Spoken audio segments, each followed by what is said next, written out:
I think the most interesting position to cover for the Kansas City Chiefs this year is the wide receiver core, and that's of course with the absence of Tyreek Hill. Today, they showed off today. So what we're going to do is I'm going to go more in depth and analyze basically every spot in the wide receiving core and who I think is going to make the team, who I think is going to be impact player, and who I think can unfortunately get cut before seasons do. But before we do dive into that, please be sure to subscribe to the channel and like this video, as I'm going to keep you up to date on anything Kansas City Chief related that you do not want to miss out on. And without further ado, let's jump into this wide receiver room. Yesterday, training camp was pushed indoor due to thunderstorms, so that means there was no media coverage, which meant a light day, but not too light.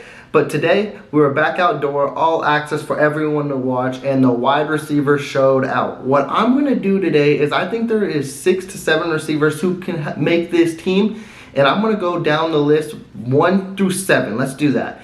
And how I view they will make this team, and then you guys let me know in the comments down below on how you feel I rank these receivers. First, I'm going to go 1 through 3. 1 through 3 will basically be my impact receivers this year for the Kansas City Chiefs, and who I think will basically help this team make a playoff run and even a Super Bowl run. Of course, number 1, you got JuJu. Number 2, I'm going to go NIcole. And number 3 might surprise people, maybe not, because he's been showing out in camp. But I'm going to rank him ahead of MVS. I'm going to go with Skye Moore. I think Skye Moore, as I mentioned, every day we watch him, and today was another day where he just went off. And I think week 1, he's going to be in that starting lineup. I think he's going to be hard to keep off the field, and I think he's going to show out and do his thing. And they're using him in way different packages than you tend to see rookies be used. So it's going to be interesting to see what kind of play calls Reed's going to call for him. Let's move to NIcole Hardman now. NIcole Hardman, he had an amazing day today, as reports said. He didn't drop a single pass. He was open all throughout the field, and even when he wasn't open, he was making a play on the football. And that's the kind of thing you want to hear from NIcole Hardman, even though he needs to do it during the season and in games time too as well, because we've heard this type of stuff last year, but also too, I think this is different. I think NIcole knows he has a lot to prove. He's basically banking on himself being the number 1 wide receiver this year, whether JuJu's there or not. Even if JuJu's there, he can still show out, which I anticipate him to do. But with no Hill, and he doesn't have to be in his shadow no more, he's that number 1, let's just say speed guy. If you don't want to book him as a number 1 wide receiver, I'm not even going to disrespect him and say speed guy. Maybe number 1 playmaker at that, because NIcole Hardman can make plays, and we've witnessed it before, and I think he will do that a lot this year. Now my number 1 wide receiver, he's at a camp like no other, and it's JuJu. And we all have slept on JuJu. And I think we all forget, like, he was very successful in this league, and it wasn't long ago either. Yeah, his injury derailed his career a little bit, but not too far out. Let's remember, he is 25 years old. And I love the type of connection him and Mahomes are having this offseason and in this training camp. And I can't wait to see what it produces in the regular season too, because I might be crazy thinking this, I might not be crazy thinking this, but he might be a 100 reception receiver over 1,000 yards. He's done it before, and he's actually shown out over 1,400 yards. Now, am I going to go that high? No. But if anyone can push JuJu to his best of his abilities, it's Patrick Mahomes. And I think these 3 receivers right here, we're going to hear their name a lot on Sunday, and it's going to be hell for defenses to cover these guys. Now let's jump into wide receiver number 4 and number 5. Now you guys might have a key on who I'm going number 4, and I think it's pretty obvious. It's MVS. Now, a lot of people in the start of the year thought he would be a number 2 receiver or a number 3 at worst. And there's no slight or disrespect to MVS, but it's what he has shown in camp. He's shown he can play with the best, and he has very, very high potential. But he's also shown I was going to say ability, but it's not really that, because that's also disrespectful as well. But he's shown it in Green Bay, where he tends to drop a lot of balls, and he actually has a drop rate of 49%. And he's doing that in camp as well, and he tended to do that today, where he had 2 huge drops that would have been touchdowns. He did bounce back and get a huge touchdown catch. But he needs to find more consistency, and I think that's where Skye Moore has edged him out. Skye Moore has been more consistent in training camp, and then the fact we see Reed throwing more play calls and more packages at Skye Moore, it just seems like Skye Moore is going to be more in this offense once the season starts. MVS will have a role in this offense. Now, I don't want to slight it again because it's going to sound bad, but maybe he'll have like a Sammy Watkins type of role where we've seen Sammy Watkins go off for 100 yards and 2 touchdown games and then go MIA and then do it again. I think he'll do it more occasionally. I just think when you look at MVS, he's going to be a more consistent Demarcus Robinson, and I will take that any day of the week. I mentioned when we signed him, he is a better Demarcus Robinson. 2 completely different wide receivers, but when you look at it for a number of wide receiver 3 or 4, I'd rather have MVS over Demarcus Robinson, and I think he will produce better too. I just think he needs to get more in the rhythm with the consistency of how he catches the football, because that drop rate is way too high, and I think that's what's dropping him down this roster. But also too, he's gonna be a playmaker on this team. It's just not gonna be as consistent as the other 3 guys. Now, as we jump into wide receiver number 5, this might surprise a lot of people, but again, I said always keep your eyes out for this. I think Justin Watson is making this team. The way Andy Reid talks about him, the way Dave Toub talks about him on offense and on special teams, he's got a role on this team, and I think it edges out Josh Gordon. And I think it's literally, like I mentioned the other day, you could write it in pen. He is on this team, and I think it's because of how good he's done on special teams, but also, too, now he's starting to make an impact on the offense. And if you can write up like 3 to 5 plays for him, where there'd be like a deep pass and no one expects it and he's just gone, that will be his role. He's not going to be a contributor every week. He's not going to be a contributor every down. But as your wide receiver number 5 or 6, it's something that can consistently help, and we'll see how that produces on the weeks that they might need him, or on the weeks when, let's say, injuries happen. Can he be a guy to step up? It's who would you rather prefer during the injury? Is it a Justin Watson or is it a Josh Gordon? And we're going to jump into Josh Gordon a little bit here soon, but Justin Watson has just proven he's had a better camp. He might have started out quiet, but now he's starting to ramp it up. And if he has a strong preseason, I already think he's making this team. But if he has a good preseason, like as a receiver, there's no kicking him off this team. I think he's solidified as the number 5 receiver. Now as we drop down to basically the roster bubble, I'm probably going to get roasted for this because I feel like I'm missing a guy, and I completely apologize if I am, but I don't think I am. But we're just going to jump right into the roster bubble. In the first part of the video, I mentioned JuJu number 1, then I have NIcole number 2, Skye Moore number 3, you have MVS number 4, and number 5 you have Justin Watson. The number 6 spot, it could be the final spot in the wide receiving core, or if the Kansas City Chiefs really want to stretch it with the depth, they could add another body there as well. But I'm going to cover 3 guys right here that I feel will be fighting for this final spot, and I'm going to do it in order right now. And actually, you know what? I'm not going to do it in order. I'm going to do it from who I think has the most to prove, and then to the one who I think is likely going to get that 6th spot. At number 3 for the 6th spot, we're going to do that. I have Josh Gordon. He's had an unfortunate camp, unfortunately.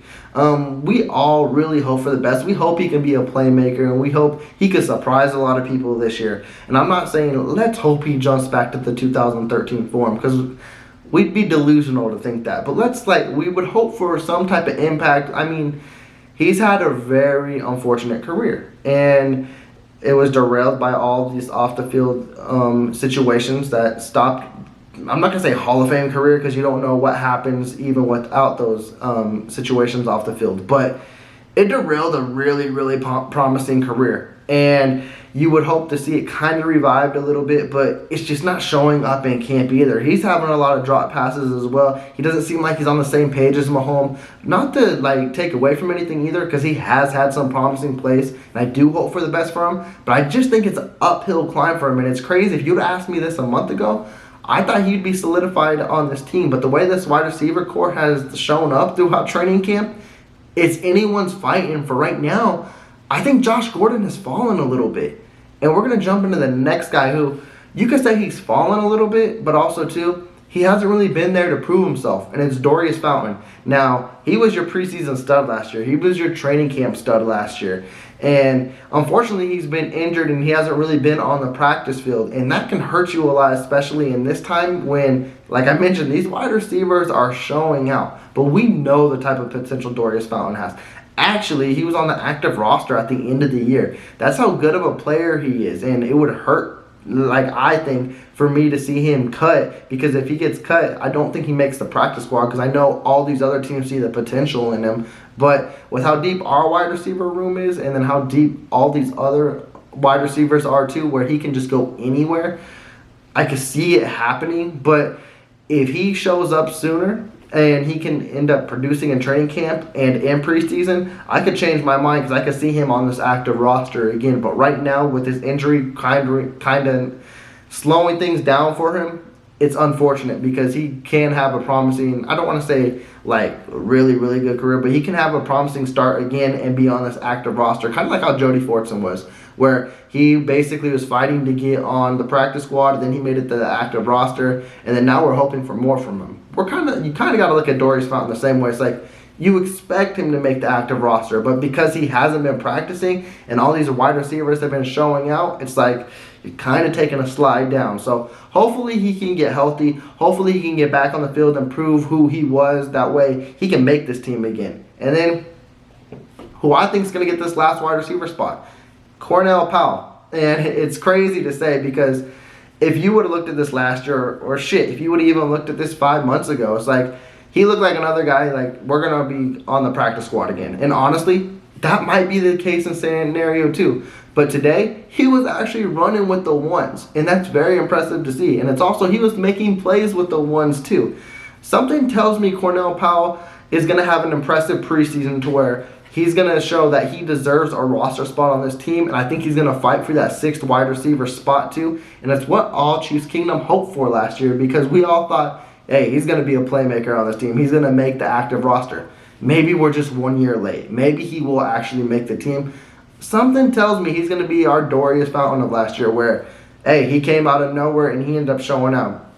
It's crazy to see him running with the ones because I never anticipated it, but here we are. And I don't know how much you want to buy into that either because I know during training camp, they rotate everywhere, anywho, anyway, any so how. We all know that, but for someone who basically didn't see a catch really in the preseason, I mean, he probably had one because I can't recall because I was very depressed that he wasn't getting the ball whatsoever to he's running with the ones.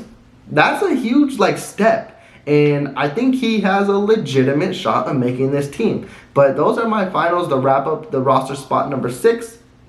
Now we're going to dive into this next thing. You guys already know what time it is. It's time for the play of the day. And we've been talking about wide receivers throughout the whole day. And we had a running back making a wide receiver type of play. Mossing a linebacker. The linebacker, Mike Rose. Isaiah Pacheco. He is becoming one of my favorites in camp, if not my favorite. But Mahomes threw I think it was Mahomes. Correct me if I'm wrong. I got caught in the moment. But it was a beautiful throw nonetheless to Pacheco. End up jumping up, making hell of a grab that most wide receivers would have loved to make. And like I said in my previous video, Pacheco's making this football team. He's taking a grown man's job. He's mentioned it, he's doing it. And I'm probably going to have to make a video tomorrow on this running back group too because that's another position that's just going to be so interesting to see how that breaks down too. But Pacheco looks like he's making this team. The way they're utilizing him as well, he's already been mentioned and assigned kick returner number 1. And I think it's going to be hard to keep him off the field in game days. Whether you draw up 5 to 8 plays for him, he's going to be impacting. He might break off a run too. We've heard reports that he looks like a baby Kareem Hunt, but faster. And Chiefs Kingdom knows. We've all wished the situation with Kareem Hunt didn't end up like that. And we all hope we could have brought him back some way, somehow. But unfortunately, that path has already been made. It looks like Isaiah Pacheco, though, he has a chance to pave his own path and make this Kansas City Chiefs roster. And I think he's going to be a big impact. Maybe not early in the year, but once those cold seasons start coming in October, November, and December where you got to play smash mouth football and run the ball, and maybe Kansas City could actually do that this year with this running back group, it's going to be interesting to see, and it's going to be very fun to watch. But with that, Chiefs Kingdom, I am wrapping up this video. I gave you my list on who I think is going to make this roster in the wide receiver position. Let me know your rankings down below and how you think this position group is going to pan out. But with that, please be sure you subscribe to the channel and like this video. I am checking out. Y'all take care.